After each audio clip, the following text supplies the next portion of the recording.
Hi guys! Ngayon, mayroon akong importanteng sasabihin sa mga punta dito ng Taiwan. Tourist or hindi tourist. Okay guys? Go!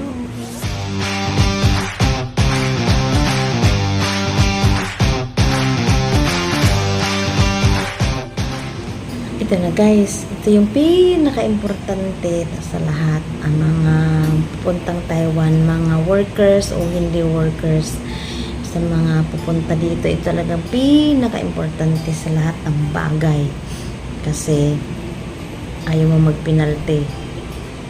Kasi guys, mayroong na-deport, pero hindi sa Pilipino, ibang lahi siya. Ang kaso niya, kumain siya ng pagkain, bumili siya sa labas, tapos mayroon siyang tira, tapos hindi niya tinapon, tapos bawal talaga ang laman nun kasi karne, bawal talaga ang karne ipasok dito, kahit luto na yun, bawal talaga yan dito sa Taiwan, bawal, ang business niya yung sinabi na bawal talaga ang mga karne. Tapos ngayon, yung iba naman sabi, bakit ako na, natsimpuhan ka, nakalusot ka. Pero siya talaga hindi nakalusot. Tapos ngayon, hindi siya pinasakay ng eroplano. Pinapabalik siya dun sa lugar nila, pinabook siya. Tapos ngayon, kung gusto mong hindi uuwi, magbabayad ka ng 200k NT thousand. 200 Taiwan money, 200k. So, magkano yun sa piso? Sa kulang-kulang sa 400,000. So, malaking bagay na rin yun.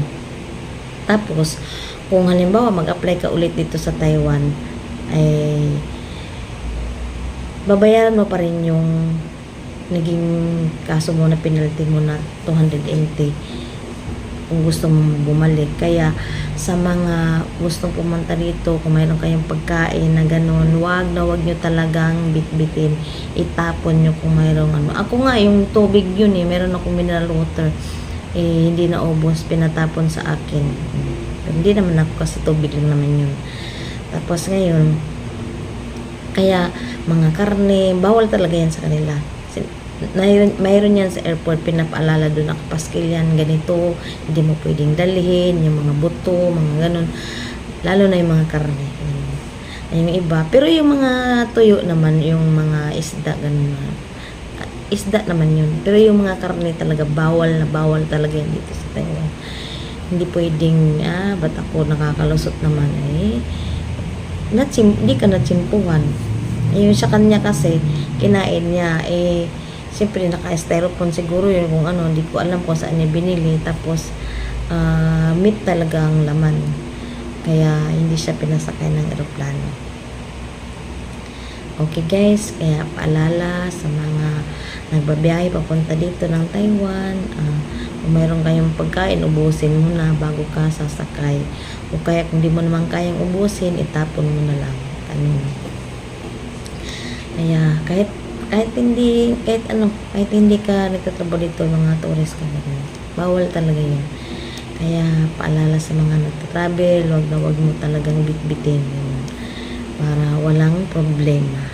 Kasi maigpit talagang Taiwan, maigpit. Yung ako nga, yung dala-dala kong laing, yung gulay, talagang inaamoy talaga ng aso. Kasi bawal talaga yung may basa, kailangan dry talaga din siya. Pero hindi naman ako sinabi ko naman na gulay yun.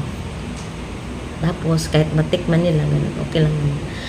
Kaya bawal, takot na takot ka, diba, pag nahuli ka, ganun. Tapos minsan din naman sa sobrang nating mamadali, ganun, hindi natin maalala na bit-bit na natin yun, diba, yung mga ganun. Kaya pag nasa airport talaga, kailangan talagang focus talaga tayo kung yung mga bit-bit natin.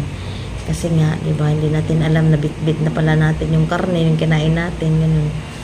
Kaya ako, kumain ako sa airport, di ko naubos. Yun na lang, iwanan mo. Kasi bawal talaga yung karne.